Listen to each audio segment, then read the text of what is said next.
Welcome to Vendetta Sports Media. This is Eight-Sided Freaks. Today we have myself and Anthony Miranda breaking down UFC 304. Shout out to Jerry. Jerry is gone this week, but he is the Englishman, the English fan of the podcast. So he's gone this week, but he's in France for the Olympics. So he's having a good week this week, even though he's not on the pod. But we do have UFC 304 to break down. So 5 fights we're going to talk about. We're not going to talk about just the main card. We're going to scrap Christian Leroy Duncan and Gregory Rodriguez and talk about Manel Kape and Muhammad Mokaev instead, because that is the original main card fight and is the much better fight with more to discuss. So we're talking 4 main card fights and then 1 prelim today. But Anthony, just looking at this card, how excited are you for this event? And what do you make of this card leading into the weekend? Overall, I'm excited because it's almost like a full month, just the way it worked out sometimes on the UFC calendar since the last pay-per-view. So definitely excited. Excited to be across the water. I don't know when the last time that was. And then I don't know if the last time was a pay-per-view as well, but overall, just excited for some high-level fights too. We've been in a drought a little bit, and I think a little top-heavy with the main event and the co-main, but still, I think some fun to be had. Yeah, I agree, and it's not like an outstanding card from top to bottom, but I think it's obviously much better than the 2 fight nights that we've had recently. Those ended up low-key being entertaining, but there's a little bit of a difference between just an entertaining scrap and a fight that means something and is consequential, like a title, or even an Arnold and Giga Chikadze, for example, pretty consequential, even though they're not highly ranked guys. Well, they are. I believe Allen is 6, but guys like that, those bouts mean a lot. Even if it's fun to have that level of anticipation going in. All right. Let's start at Leon and Belal, the main event. The place I kind of want to start this is I've seen a decent amount online. I've seen people saying that Leon is overconfident heading into this. Obviously, this is a rematch of a fight that we saw about 5 minutes of. 1 round, Leon won the first round, and Leon has been very confident, it feels like, since against Belal. Do you kind of get that sense of confidence from Leon? Because I know that is a narrative this week that some people are worried that he's a little bit too confident based off what he did in 1 round against Belal in their first outing. I'm not buying into that narrative completely. I think he's always been actually a pretty confident person. 7 or 8 fight win streak. Even before he got his first title fight. I think it was just that Usman lost, then however many wins in a row. But what the difference is, honestly, with Leon? I think he's a pretty cocky person, pretty confident person. He just doesn't have the finishes that other confident people do. So where someone could be confident, absolutely knock someone out multiple times out of however many fights, that people are like, oh, okay, it's justified. I just think some people, maybe they don't see the complete highlight reel. So they're thinking he's getting too confident. He has and the other thing, honestly, he's had 2 title defenses. So he was for a lot of MMA fans, UFC fans, was kind of a kept secret in a sense of oh my God, this dude's really good. But maybe to more casual people that only watch pay-per-views and stuff, he's had only 2 defenses, both went to decision. Not the most uber entertaining. So maybe they feel like he doesn't deserve the overconfidence. Yeah, I think that's a good point, because I don't think that Leon has been. I don't think people have watched as many Leon fights as other people. And what I mean by that is even when you look at when he was coming up as a contender, he could have fought for the belt earlier and he could have fought more frequently as a ranked fighter. But then he got hit with the pandemic, and that hurt him worse than other fighters, because obviously he was in England. He was supposed to headline an England card against Woodley. That falls apart because of the pandemic. The Woodley fight then goes to Colby. And if he would have fought Woodley in England when he was supposed to, his career trajectory looks a little bit different. And I mean, it's not to say that it would have worked out better or worse, but people would have at least, I think, saw him fight more frequently and be a little bit more familiar with him. Also, he could have maybe got that same type of Covington push he got after that Woodley fight. Like, I can't remember who he fought next, but that Woodley fight, not to be like, disrespectful, was a layup at that point where Woodley was at. And Covington got a huge push off of that. And like you said, you don't know, but I would probably put my money on Edwards winning that fight and could have, had a similar push. Yeah, and to that point, that was Woodley's first fight back from the Usman fight. So everyone didn't really, and at that time, I think he was pretty much done, and people didn't really realize he was done. And because all you had was the Usman fight, and people thought he was going to bounce back. So his career, just from a viewership perspective, I think would have turned out a little bit differently. And he doesn't have some highlight reel finishes, but he does have some really good performances. I think the Usman third fight, the trilogy, was a really strong performance as well from him. So I think there's reason for confidence. And like you said, he's always been a confident person. So I'm also not concerned about the confidence, and he's earned a little bit of that as well. Just the first fight with Belal, I mean, there's some things from Leon in there where you kind of like where that fight was headed for Leon. It doesn't mean he wins, but he won the first round, hit him with a head kick, rocked him. There was one of the better rounds we've seen from Leon, even in his championship run. That was a very, very good round from Leon. So I understand why he's confident just based off the feel that he got in that first fight.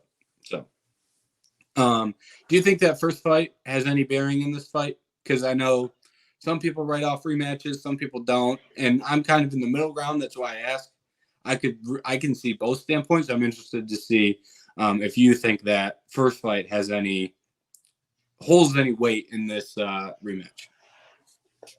I do. I think I get it too. That was in 2021, and I think they both progressed in their own ways too. But that was also a pretty aggressive Leon.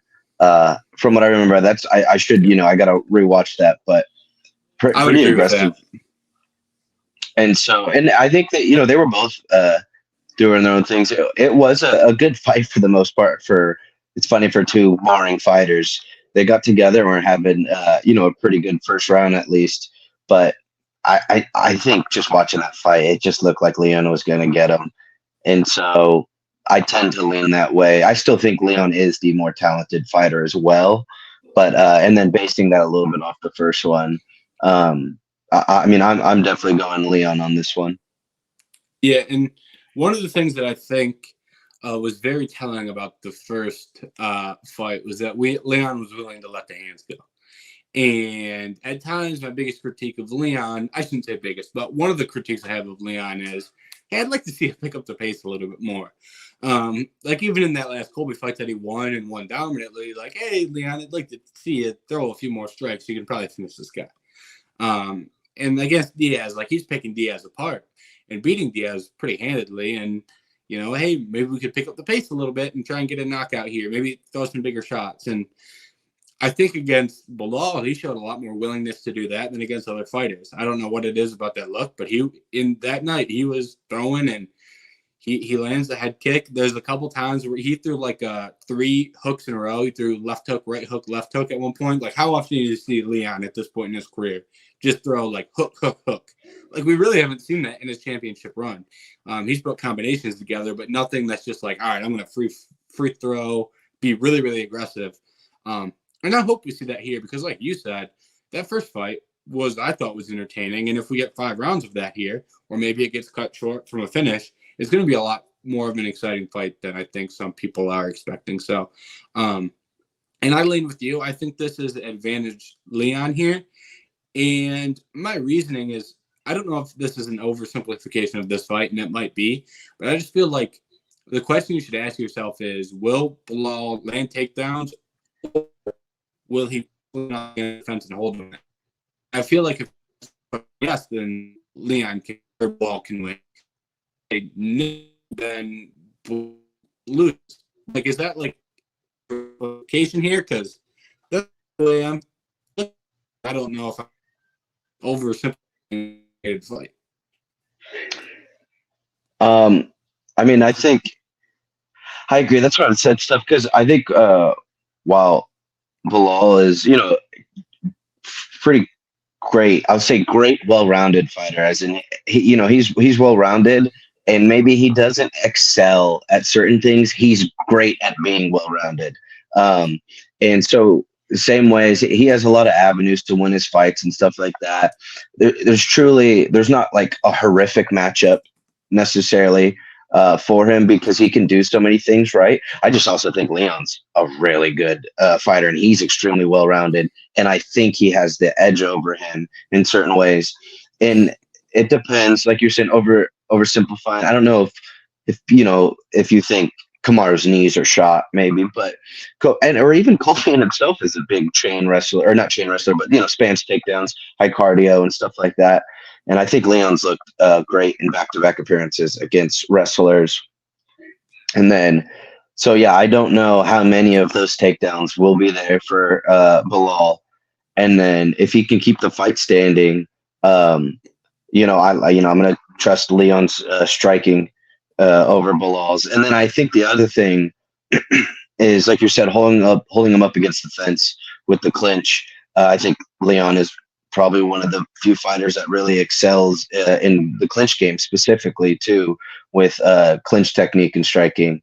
So I kind of just, I definitely, yeah, I'm leaning Edwards. But the one thing I did want to say, I feel bad because, everyone counts out Belal and, all the memes and everything. Even though I gave that first round to Edwards. I don't count it as a complete wash. Like, Belal was just going to be drowned that whole night or anything. I think it still could have been competitive stuff. So, yeah. A couple things that you said that I really liked. One, like Belal's well-roundedness. Here's who, and he's used that well, but since the Leon fight, here's who he's fought. He's fought Damian Maia, grappler. So what did he do? He didn't let him grapple him and outstruck him. It's like great that you can do that. Stephen Thompson didn't strike with him at all. Goes out there, takes him down. Vicente Luque, the most well-rounded guy he fought, but he came up with a great game plan.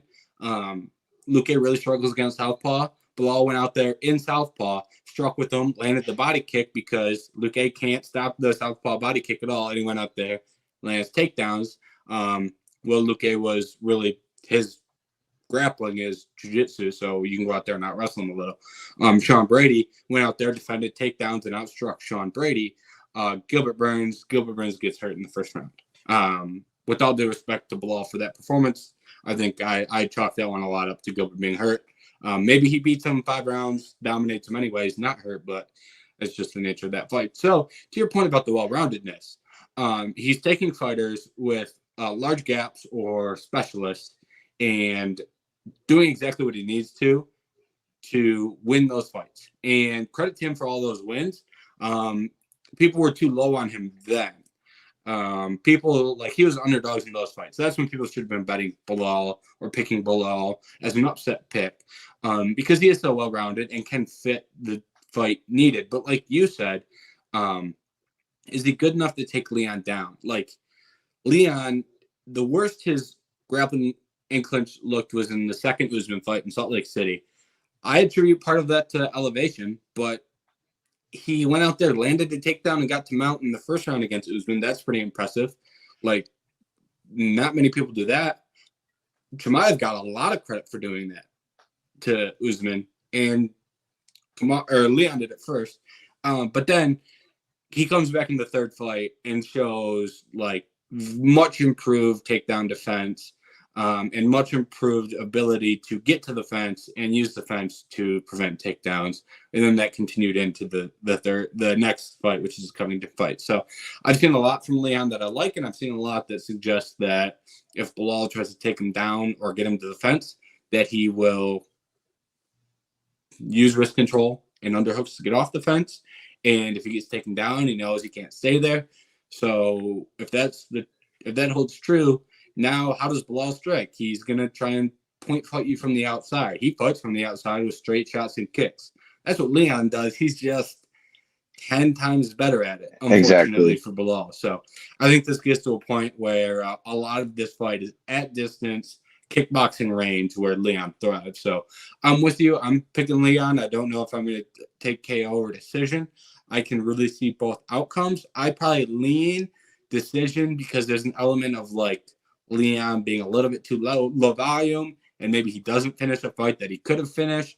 So I think unless he lands like a big straight or a big head kick that hurts him, I think he probably walks out with a decision win. But decision knockout, I don't really have a hard lean either way. But like I said, I do lean decision slightly.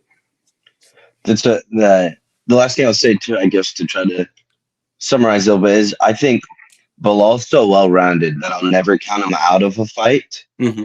But it's hard to definitively pick him as the winner because he doesn't necessarily specialize in anything. So I think he can be competitive everything. And, you know, he has multiple avenues to get a win. And he'll never be, like you said, he fought the wrestler, fought Sibo One Boy, fought a straight striker and stuff. So he's never necessarily in a horrible position.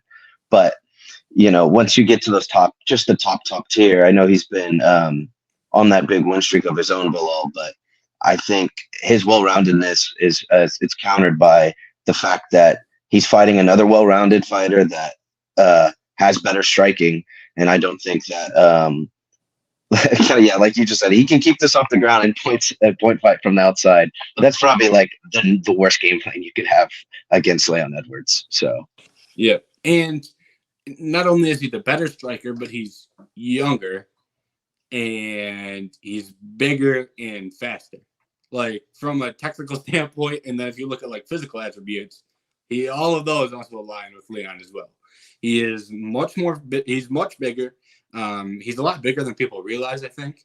He has a size advantage in a lot of his fights. He'll have a size advantage here, and he's still fast despite being the bigger fighter. So things like that, you know, I really favor Leon here. And like you said, like I don't want to be too hard on Belal because I think Belal does get too much hate. He is underrated, but I think he's underrated when he's fighting the Burns, the Blaydes, the Luques, the Wonder Boys, the Myers. I think he was underrated at that time. I don't know that he's underrated now going into a championship fight. So I think that's where I'm at with Belal. Maybe he loses this fight and then goes out there against another opponent. And maybe he's underrated again, and maybe he's undervalued again. But I just don't think it's this spot here. So, do you have the line on that? Oh, good call. I always try to incorporate betting odds, and then I forget the betting odds, and then that's kind of the theme of our preview episodes at this point. But the line, as you said, we've got a couple different spots showing some different lines. I'd say an average would be Belal plus 200, Leon minus 250. Obviously, that's bigger or smaller at certain books, but I think that is kind of a middle of the road line, kind of more of an average line. So we're not breaking any news here when we pick Leon. He is a decent sized favorite, and Belal has hit as an underdog in that price range before. But those are the odds: plus 200 Belal, minus 250 Leon. Which, personally, if I were to line this fight, I find those odds fairly accurate. I would like betting on the plus 200. I think that's pretty solid for the fact that he can pull off the win here. Obviously 250. I wish it was a little lower for Leon, but yeah, I would definitely 250 seems right. Mm-hmm. All right. Moving on to the co-main. This is another big fight, an interim title fight, and we've got Tom Aspinall versus Curtis Blaydes here. Aspinall deciding to take this fight with, he probably didn't have to. He's the interim champion. He's defending the interim champion status. I couldn't even tell you the last time an interim champion defended their interim championship. Off the top of my head, I have no idea. I'm maybe the first time in history, but it's been a long time. So this fight's in Manchester, and Tom wanted to stay active, so he gets to fight in his hometown, and he doesn't have to wait until 2025 to fight. So it's a little bit of a win-win for him if he decides to defend that. So to him, that made more sense than wait out and wait for John or Stipe, who both don't necessarily seem interested in fighting him for legitimate reasons. I think they both know the threat at hand. with Tom. I think I understand the thought process, but Curtis Blaydes gets the shot, and now he's got an opportunity to really shake up the heavyweight division with the win. And betting odds for this one, Tom, pretty big favorite, plus 295 on the underdog. Blaydes minus 375 on Aspinall. So Aspinall, big favorite here. What do you make of Aspinall's willingness to defend this interim title, and what do you make of the matchup? Well, I mean, he's in a tough spot. It's just the way the UFC works, the way Dana White works. Sometimes you wish it was a meritocracy, but what do they say? It's entertainment sometimes, and give or take, John Jones is John Jones, so he gets away with a lot, and we let him do a lot of things. So that's why it's hard to be anti, like, oh, well, John Jones, like, you like forced him to fight. I mean, he might only have one more too. So if he doesn't want his go away to be probably the toughest fight he could make, understandable. So yeah, it's just an unfortunate situation for Aspinall. However, this is a fight that will just only grow his legacy, especially for real fight fans that know he does not. I don't want to say there's no reason for him to take this, but I mean, I think too for him, it's tough because isn't this his only loss is Blaydes, and it was the freak accident of his knee, or it's his only UFC loss. UFC loss, yeah. He has regional losses that are like for his first handful of fights, like stuff like that. But for only UFC losses, Blaydes. So yeah, while I think everyone knows Aspinall should be, either have the belt or fighting for the belt. The championship belt, not the interim belt that they're making him defend. I think while everyone knows that, I still think this is the right move to get even more fans. And then also the right move to, it's tough because a loss is always a loss on the record. His knee popped out, 15 seconds into the fight. But if you go ahead and beat this dude in a rematch, I would be comfortable there's always going to be that asterisk is going to be a huge asterisk after this if he can come back and beat him. Yeah, and I think there is a big risk to taking this fight, and the reward is not as great. This interim belt is a ticket to fight the winner of John or Stipe if they continue to keep fighting. Like, if the winner of John and Stipe keeps fighting, their next fight almost has to be the winner of this fight. And it would have been just Tom if he would have sat on the sidelines.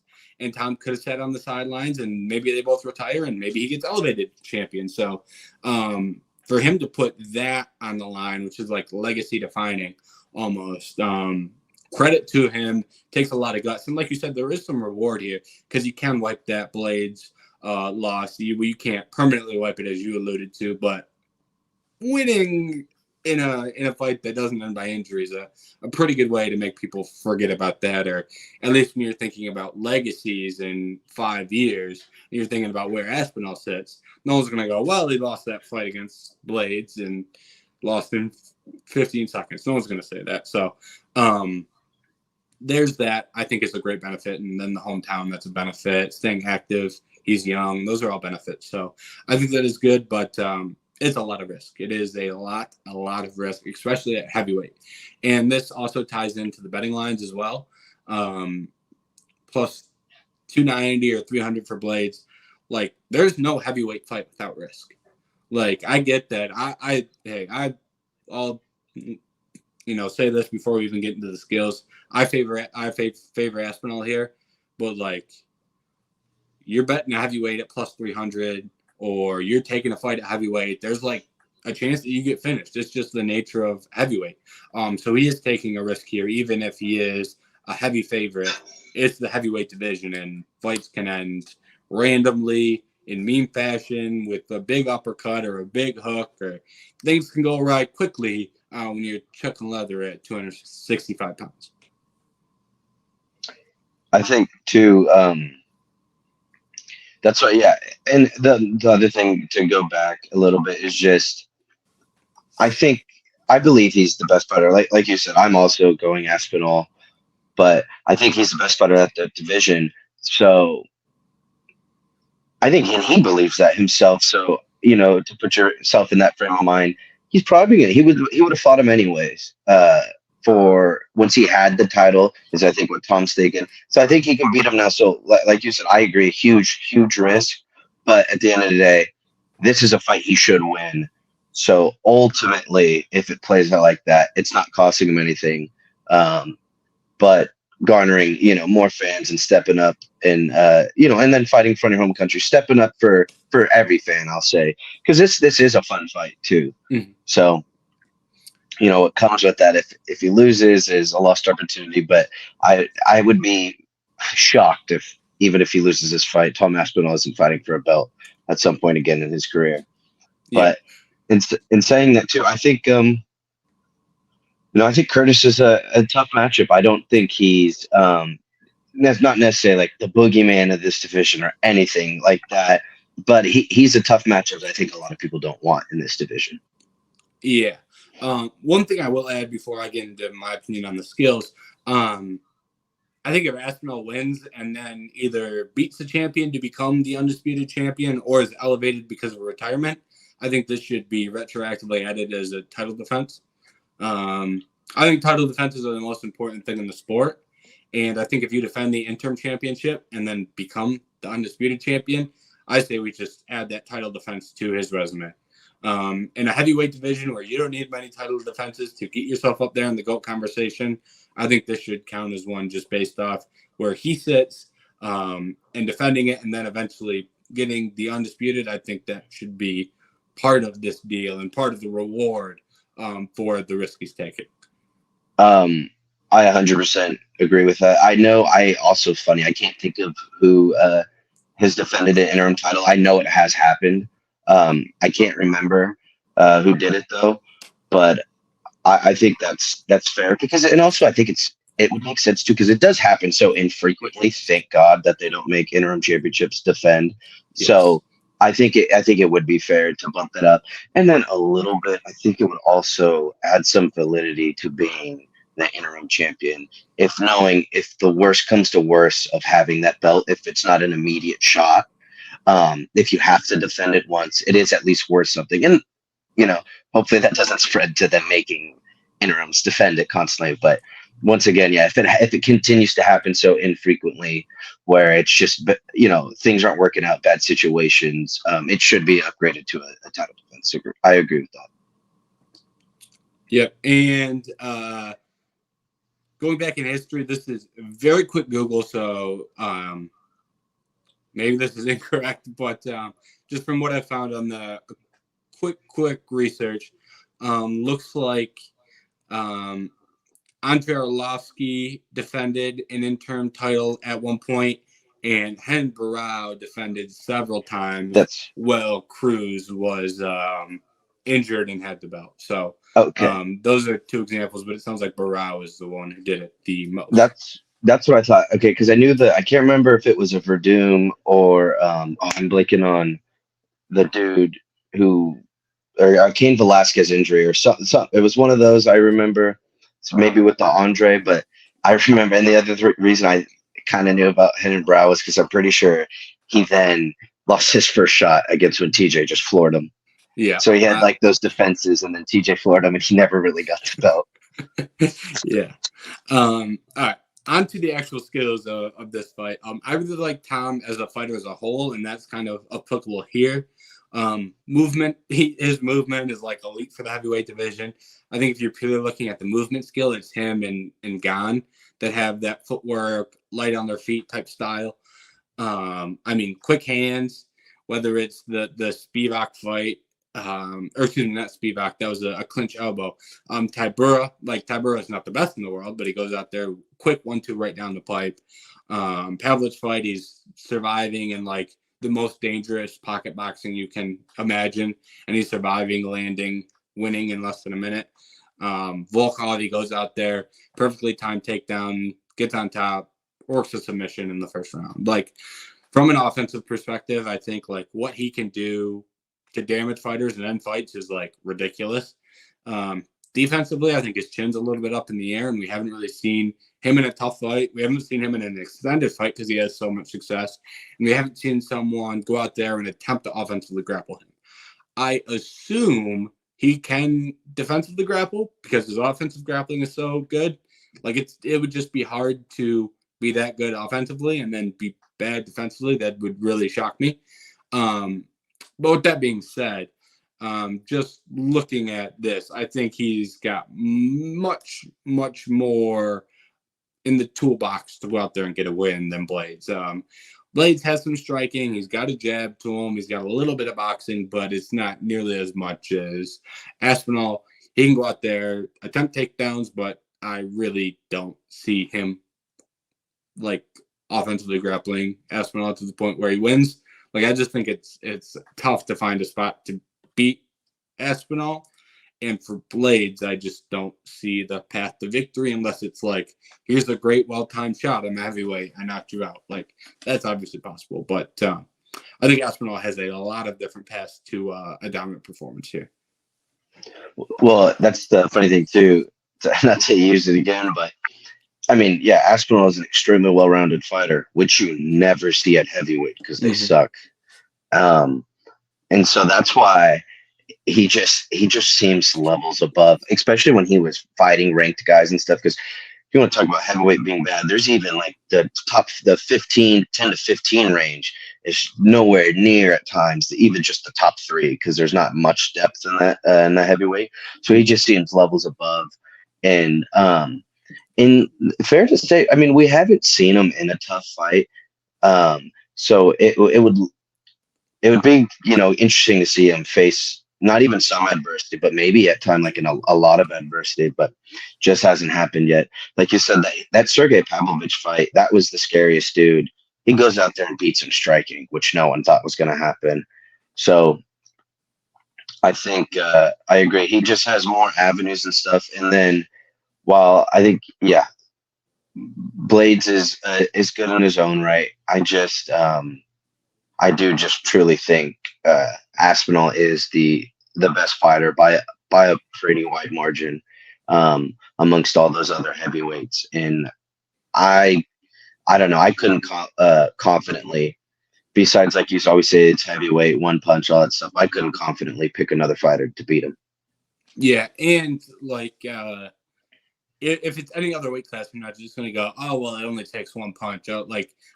Usually that's just not a fighter archetype that I usually pick to win fights, unless they're like tremendously skilled. Like Joe, maybe I shouldn't say Joe Piper is tremendously skilled, but he's a guy that I pick knowing it only really takes him one. It's not really something I do. That's why I named Joe Piper specifically, because there's not a lot of examples. There isn't a list I could say, hey, I like to pick this guy knowing he's got one punch knockout power.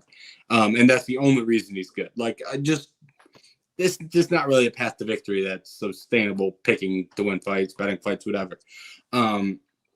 So, yeah, I like Tom a lot here.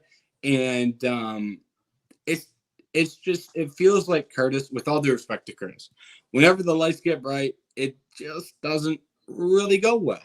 Like when you just look at the best fighters he fought, he lost to Ngannou twice, got knocked out, lost to Lewis in a pretty important fight. Like if he won that fight, I believe Lewis's next fight was the Gane fight for the interim title, or at least one away from that. It was very close to that period of time. So like that was a fight where if you win, you get a big opportunity and you lost. And I feel like when he runs into like dangerous strikers, that's when he has trouble. Obviously, he's beat some like Rosenstrike, but we know Rosenstrike can't really grapple, so it was an easy path for him. And he beat Volkov, so in my opinion, that's probably might be his best win. I'm just off the top of my head, but when he went out there against Pavlich, it's like this is a big fight. What are you gonna do? And then he goes out there and strikes with Pavlich, and then attempts to wrestle once he's already hurt. And it's like things like that just really dissuade me from picking Curtis in big, important fights, and especially those types of fights against strikers with competent grappling. It's just a tough ask. If he was fighting Gane, hey, maybe I say, hey, can go out there and take him down a little bit, but I just don't see it against Aspinall. His last wins are Rosenstrike, Chris Dawkins, and Jalton Almeida.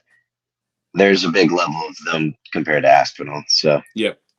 in my opinion, Almeida quit in that fight, to be honest with you. Like, once again, with all due respect, I don't say this, I'm just trying to be honest. I think he got hit a couple times and packed up shop. So I don't look at that win and go, oh my God, Curtis. Like, he did some good things, but I'm not like, hats off to you, man. This is sensational stuff. Like, I think Almeida folded up shop. But yep, we're both on Leon and both on Tom. So the UK run strong in the early fights. We'll see if that continues here with Paddy Pimblett and Bobby Green. This is a very, very interesting fight to me. And the reason I think it's so interesting is because I think Paddy Pimblett has been match made to have success. Jordan Levitt, pretty obvious matchmaking. Jared Gordon was pretty obvious matchmaking that almost bit him in the butt. A little bit did. Yeah. Tony Ferguson, pretty clear what the point of that fight was, right? But at the same, and I look at this fight and I go, if we're picking Paddy Pimblett to be any ranked lightweight, I think I may pick Bobby Green. Because you just look at his most recent losses, it's knockout Drew Dober, knockout Jalen Turner, one of the worst stoppages in UFC history. He had some wins in between those two, but those were the two most recent losses. And then he comes back from the Turner loss, and he fights Jim Miller at UFC 300. He dominated Jim Miller, but Jim Miller landed, I think, 2 good shots in that fight, and both of the good shots he landed had Bobby hurt bad. I think at this point in Bobby's career, his durability is not good. I don't think Bobby is an elite grappler, and I think that may open her out for Paddy to potentially chase submissions. With all that being said, I think that's the logic to booking this fight. But if we strike at distance for 15 minutes and Paddy doesn't get the knockout, I think Bobby's going to touch him on the chin about 150 to 200 times. Like, I can really see a route for both guys. Even though I think it's a setup spot for Paddy, I think it's also, at the same time, a very tough fight if he doesn't get it done early.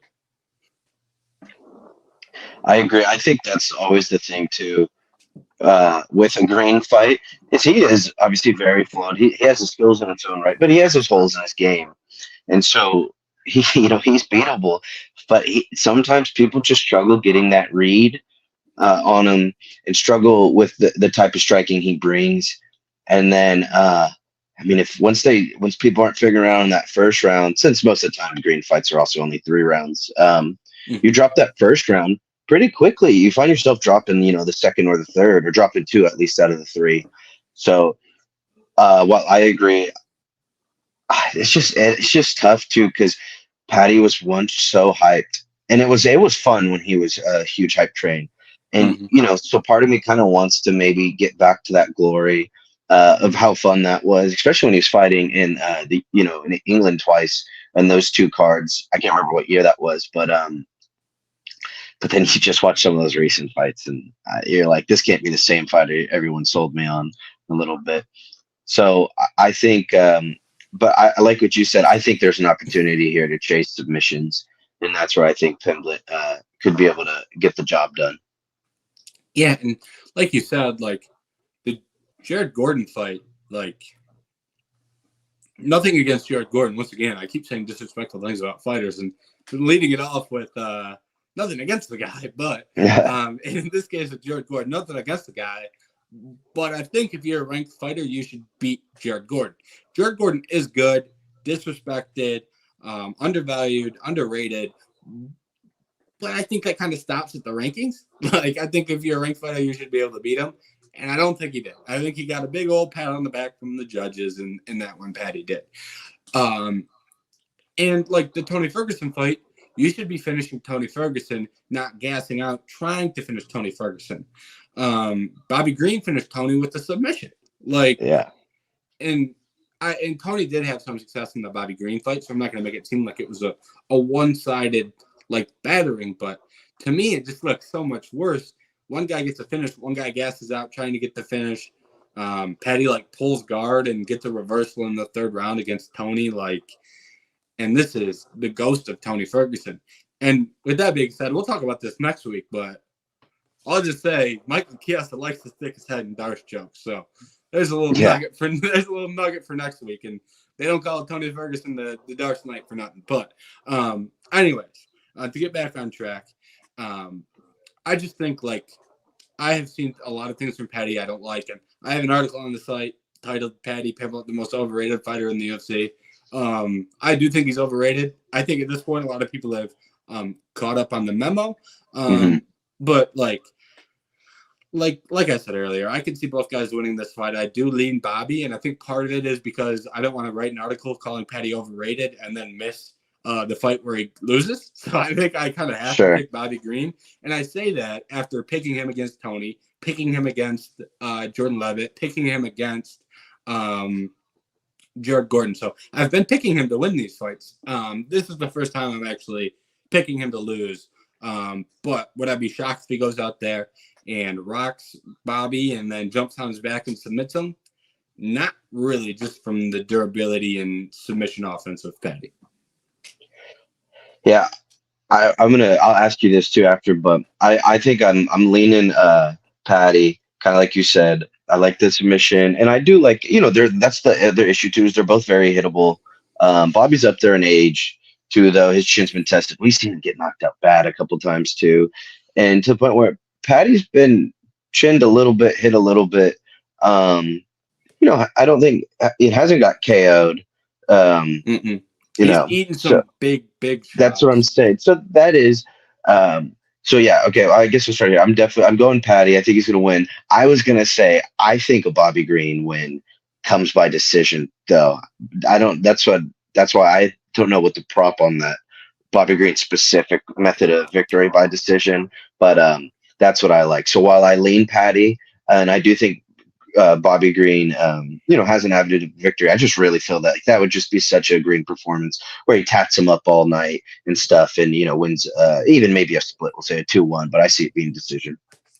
Yeah, to the point where at least I think, like you said, Paddy could maybe put Green's lights up, because we've seen it done before too. Yeah, I agree with that. I think if there's a knockout in this fight, even though I think Bobby Green's the better striker from just technicals and skills and things like that, I think Paddy's the much more likely fighter to win by knockout. Paddy's been hit clean a couple times and ate those shots.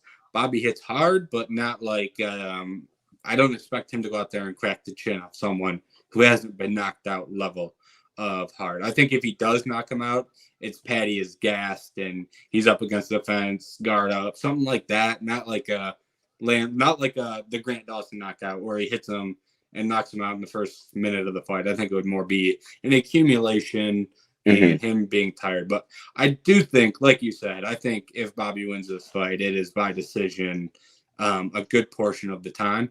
And for the betting odds, I forgot the betting odds again on this one. Bobby Green, slight favorite, minus 120 on the Bobby Green side of things.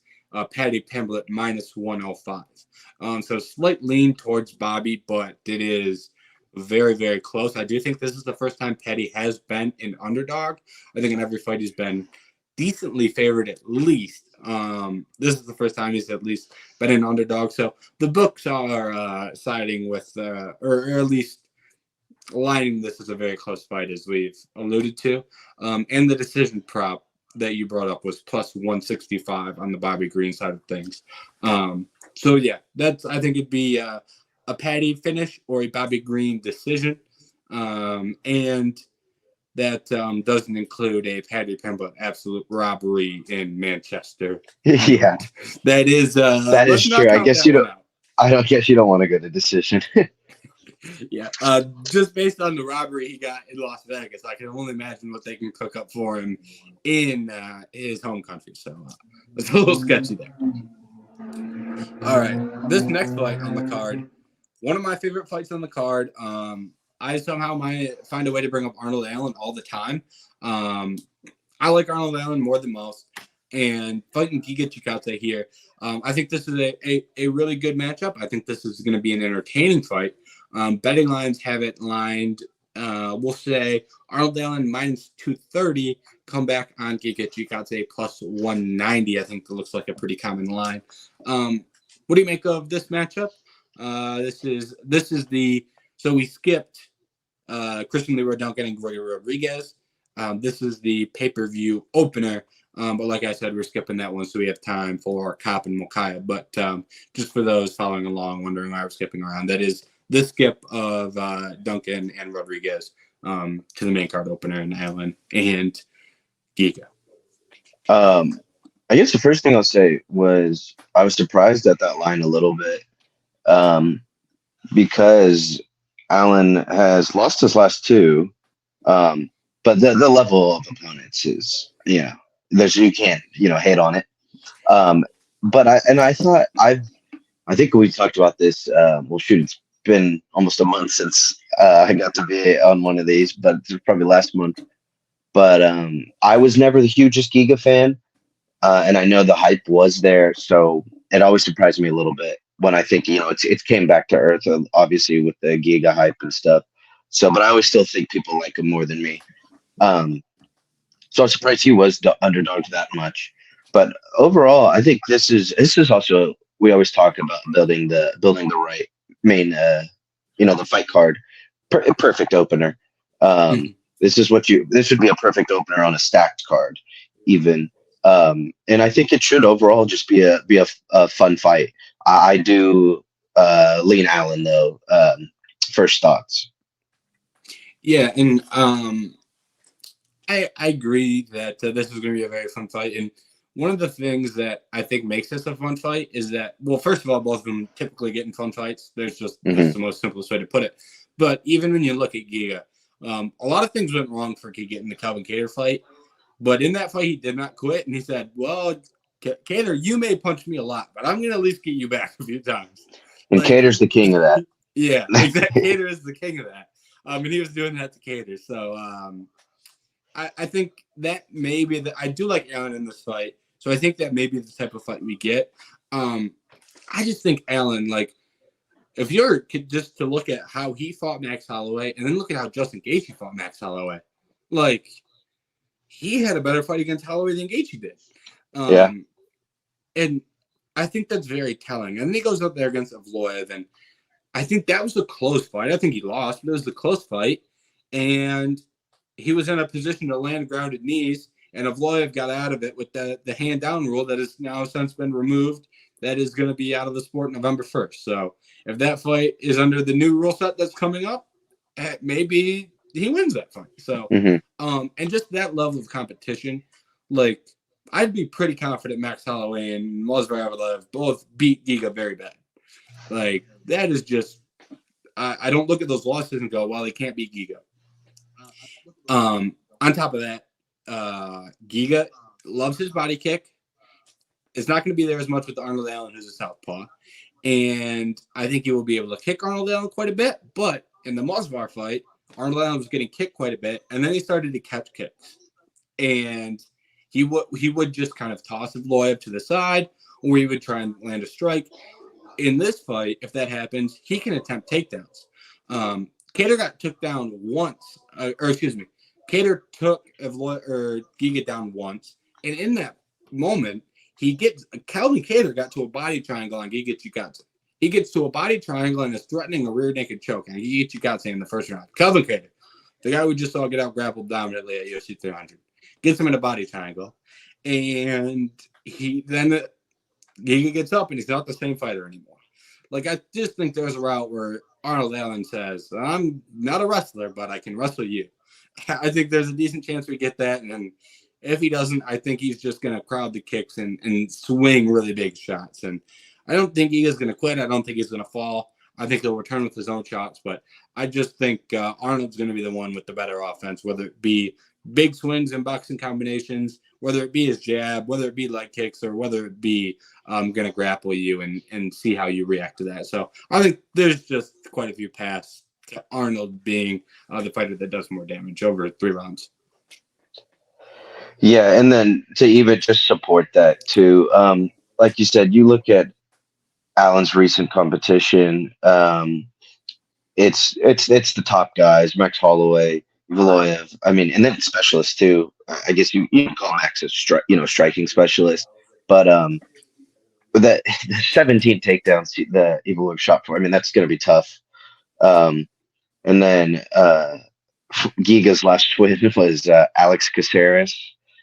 I mean, that was his last fight, and like compared to the names we just named for Allen, um, but I don't think I don't think Giga for Allen to be fighting the level of competition he just fought and the dangers that come with him. I don't see Giga as dangerous as those fighters, and I like the. I'm pretty confident that Allen will be able to get his striking going on Giga, and like you mentioned, Giga's not an easy out. He stays in there. He's tough, but extremely hittable. So especially with the big competitions, big combinations and stuff, you're able to flood him a little bit. So I think Allen is pretty solidly capable of winning this fight. However, I was curious. Do you see it by finish at all? I think he can finish. I'm probably gonna pick decision. Just because if Kattar didn't finish Giga over the course of 5 rounds, I think he can probably, even if he's getting beat up a little, make it through 3 rounds with Arnold Allen. But at the same time, if Arnold decides just to sit down on shots like he did against Dan Hooker, like he can finish a lot of people. There's sometimes Arnold just says, "All right, we're gonna swing." Like Arnold's got low-key crazy man in him. I remember in the Max fight at the end of round 5, they told him World War. I think they called it World War Z or World War A or something, or World War III. I don't remember what they referred to it as, but they basically told him, like, you go fight like a crazy person and try and knock him out. And he went out there for 5 rounds and fought like a crazy person and tried to knock him out. And I was there in the building rooting for Max Holloway, and I was scared that whole 5th round. So I personally attest that Arnold Allen can do some dangerous things in the octagon. So I don't put a finish past him, but I do lean decision. Yeah, I would lean decision too, but overall for sure, I think also fighting in England and stuff too. That always, I guess we haven't really talked about that a whole lot for the actual fight, but or for the actual during the rounds and stuff. But with the crowd behind him too, I'm definitely heavily leaning Allen. Yep. One last thing I will add is that in the grappling exchanges against Evloev, you just had Evloev 17 takedowns. There's a reason he shot 17 is because Allen was not staying on the ground. He was Granby rolling. He was doing all these different defensive things, front headlocks. Like he's doing all these different defensive things. A lot of great defensive grappling. This is almost the Tom logic, but flip to Allen. Like if he can defensively grapple that well, I think he's got some offensive grappling up his sleeve. You don't just learn how to constantly scramble, constantly get up without doing your work in on the grappling. So that'll be the last thing I had that I just thought of there where you were brought up how many takedowns Evloev shot. And like you said, tough night when Evloev shooting 17 on you. All right. Last fight we're going to talk about is a early prelim for some reason. UFC has been a little wonky with this fight. They put it on the main card, and they moved it to the prelims, and moved it to the early prelims. Don't know where it's going to happen. It's been moved up and down this card repeatedly. Right now, it's an early prelim. I hope it's a main card fight by the time the main card starts. That's where it should be. It shouldn't be a conversation. This was probably a precaution, knowing how the fights usually play for Kape. Yeah, Kape tends to get in fights that don't end up happening on fight night. And I don't know if you saw this because you came to do the podcast right when you got out of work, but these two got into a fight at the hotel today. So these two had a scrap today, and Mokaev's got a cut on his face apparently from today. So they got into a fight before the fight, so maybe that stops the actual fight from happening, and maybe the UFC made the right decision moving this down and not advertising it, knowing that something may go wrong, whether it be a Kape weight cut or the two fighting in the fighter hotel before the fight. So that's currently where we're at with this bout, but still important and still, honestly, a really good fight if it happens, regardless of where it happens on the card. Yeah, I think the 5 cancellations in 2024 and 2023 combined they'll tell you what you need to know. And we always joke about it too. I know Jerry likes joking about it. Yeah. And on top of that, let's sorry. Oh, the line. Oh, no, I was actually looking at the cut. Apparently, Kape posted a picture of Muhammad Mokaev with a cut on his face, and apparently he didn't actually have a cut on his face. Yeah. So they're now trading Instagram stories. So this fight is about as wild as it's going to get. The line. Muhammad Mokaev is the favorite right now, -50 for Mokaev, +120 on Manel Kape. And I'm really interested in this fight. I think this is a number one contender fight. What do you make of this matchup between two guys that apparently don't like each other and could possibly be fighting for a title, depending on how this fight goes? This is a tough one. I'm not extremely well versed in either of the guys. I'll always be honest. When these two names always come up, I usually let you, Jerry, have the floor. But and it's tough. I wish I could see him fight more. Yeah. Never happens. Never happens. But I mean, I would say, probably my tentative opinion would just be to lean Mokaev a little bit, take the favorite, but I don't have any huge feelings or anything on this fight. Yeah. This, like I say, unfortunately, this is the fight that I would really love to watch and focus on, and then start, piecing in my opinion for future fights. Yeah, and I think it's a weird fight because I think both these guys have a lot of talent, and then sometimes you're watching them fight, and you're like, you can fight better than the way you're fighting right now. Like, that is my opinion on both these guys. I think Kape is an uber talented flyweight, just in terms of like the actual skills and physical traits and things like that. Like, and then you watch him fight Felipe dos Santos in Australia last year, and dos Santos is a guy making his UFC debut on short notice and flying over to Australia last minute to fight that fight, and he doesn't get to finish. It just feels like that's a fight that he should be finishing. But at other times we've seen him have crazy great performances. So Mokaev, on the other hand, is a great grappler, but there's times I think his grappling should be more dominant. Like, I did not like the Alex Perez fight. I think he lost the Alex Perez fight, and the argument that people always say is for why Muhammad Mokaev won is because Perez did no damage. But the whole fight, or the last round, which was the swing round, Mokaev was shooting takedowns, not getting them, and sitting on his knees waiting for Perez to react. So he didn't do any damage either. So I don't know why only one guy had to do the damage and why it had to be Perez, but Mokaev didn't do much damage in that fight either. And I do think that is a prime example of the reason I lean towards Kape. I do think for Mokaev to win this fight, he has to be actively getting takedowns and actively controlling this a lot on the ground, because if he's not, the amount of damage that Kape can do in short periods of time can swing close rounds in his favor very quickly. So I do think that's something that I favor Kape for. I think he's got more finish upside and a knockout.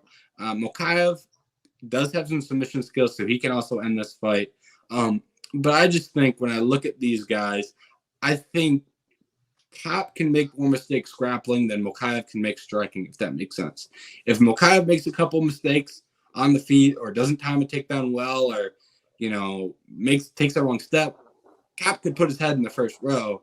Where if Kape makes a mistake, he's so athletic that he can kind of overcome that. So right now, I do lean Kape. I do think it's a great fight. I do think it should be highlighted. I think this is one people should watch. It should be on the main card. I don't know why we're dealing with all these shenanigans, but I hope if this fight is signed, sealed, delivered, and happens on Saturday, I hope it finds its way to the main card. It wouldn't be the last time the UFC decided, we're going to switch this one last second. So they definitely have it in their power to move this back to the main card, because we wonder why no one cares about the flyweight division. Well, when you put a potential number one contender fight on the early prelims and not on the pay-per-view, guess what? I have your answer. Exactly. That's what I think. Yeah, that's what's tough. I will say the one thing, kind of like you said, which I do like, is that I think Kape has the finishing upside, which is why in a fight like this, I might switch over to that side. But then also, like you mentioned, doesn't get to finish against Dos Santos. Mm-hmm. So it's like, it's tough.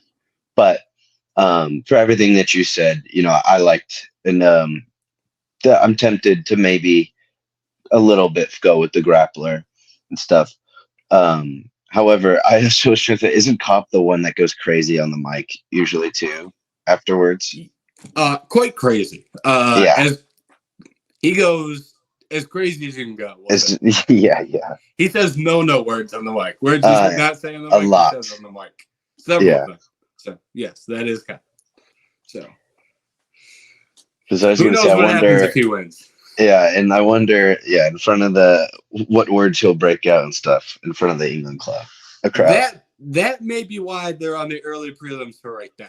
If we put Mm-hmm. them on the early prelims, they can't be at the press conference, and Cop can't say bad words into the mic. That may be the logic here for part of this. So, one thing I will add, I have not watched tape on this fight yet, because, like I said, it's on the early prelims. I watched tape on the other 4 we discussed, and I have the previews written for all 4 of those. But if they don't move this fight onto the prelims, onto the main card, then I won't write a preview about it. So I'm prioritizing tape on the other 4 fights we discussed because I had to write previews for those. So just a sneak peek into what I have done research-wise. Mokaev and Kape is not one I'd watched tape for yet. I probably will because I may have Kape as a best bet, which will come out in that article. But if I have him as a best bet, that means I watched tape and wanted to bet on him. So just a note there from a research perspective. That's the only one I had not watched tape on yet. So want to add that. All right. Final thoughts for UFC 304. The prelims on this card are actually kind of light, so we don't have to go too in-depth here on final thoughts. I'll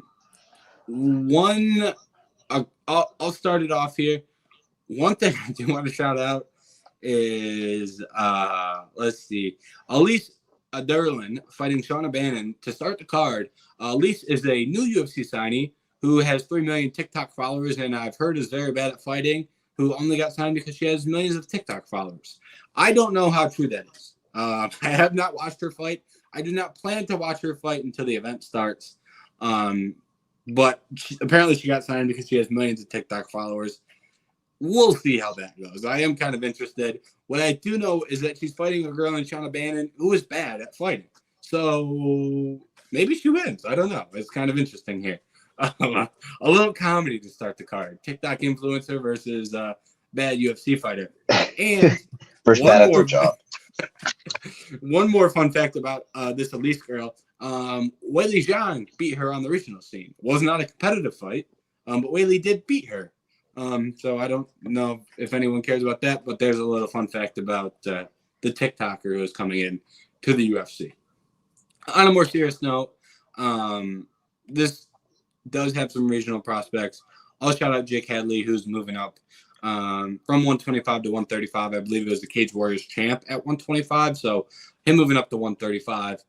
Interested to see how he looks there because he cut so much weight to get to 25 that it was kind of affecting his performances. Now he's at 35. I want to see what he looks like at 135 pounds. So that is my more serious shout out for some final thoughts on this card.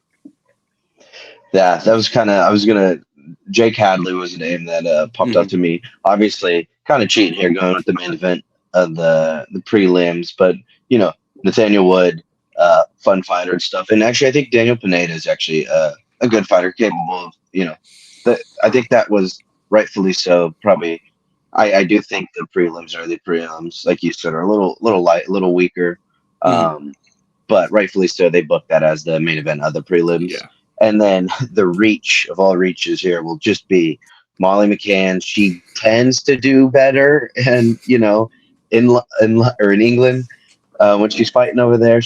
I think her last highlight was in England, if I'm not wrong. But that's just just hoping for something maybe fun, but we'll see. She's that's what I'm saying. She's not the strongest fighter, not the best fighter, but tends to do a little bit of good things when she's fighting over there. So yeah, she gets the Paddy Pimblett matchmaking aside from like a massive curveball with Air Byfield. They were like, we're softballing her, and then they were like, nope, fastball Byfield, and she did not hit that pitch. She struck out swinging. Yes, she did. And look, I don't want to blame the UFC for these prelims not being great because it is English and European fighters, so I understand the thought process. I don't understand some things UFC do, but this one, we're going with the hometown guys. Like, for example, Oban Elliott is from Wales. Do I think he's good at fighting? Not necessarily, but I understand why he's on the card. Stuff like that. So I'm not going to go too hard on them. One last shout out, Christian Leroy Duncan and Greg Rodriguez, brought them up a couple times because they were on the main card and we did not talk about them. I will say, even though we didn't talk about them, I do actually think that's going to be a fun fight. Duncan and Hobo Kape are both guys who get into fun fights. We put them up against each other. I expect a fun fight. So I think that should be on the prelims. I've already brought that up. But even though it is on the main card, I do think it will actually be entertaining. So I do want to give them that credit because we did skip all of them. So, all right. Anything else you have to add here, Anthony, on UFC 304 before we shut it down? No, it just, excited for the pay-per-view. It was a long wait. And then the UK cards or the England cards get hyped up a little bit because we've known there's been fantastic cards there before with the atmosphere and everything. So here's to hoping that can happen again. And also, I do want to say, not to jinx anything, I think there's been a kind of a bad streak with cards in other countries of those countries' fighters losing. So, hopefully, I don't know if they could switch it or that doesn't hold true in this one. But I know the Canada card wasn't the best. And I want to say there's another one recently. But yeah, I believe every Canadian fighter, every male Canadian lost on the Canada card, every female Canadian won. But it was like 7 males and 2 women on that Canadian card. And Ikram got knocked out in the Whitaker fight. So stuff like that. So yeah, I think I think you're right about that bad streak going on. So there was one other thing I will add, but I forgot what I was going to say. So shout out to everyone who watched this deep into the episode. Best bets and UFC 304 preview, a written preview, every main card fight. Those will be out Friday. And thank you, everyone, for watching, tuning in. Next week, we have another good fight card. That is UFC Abu Dhabi. Headliner, Sandhagen, and Umar Nurmagomedov. So that's actually a good fight card as well. So we do have a good one next week. And we've got this one to preview next week. So next week, we're actually going to have too much to talk about. So we're going to have to figure that out next week. But thank you for tuning in this week, and make sure you come back for that episode next week. Thank you for watching.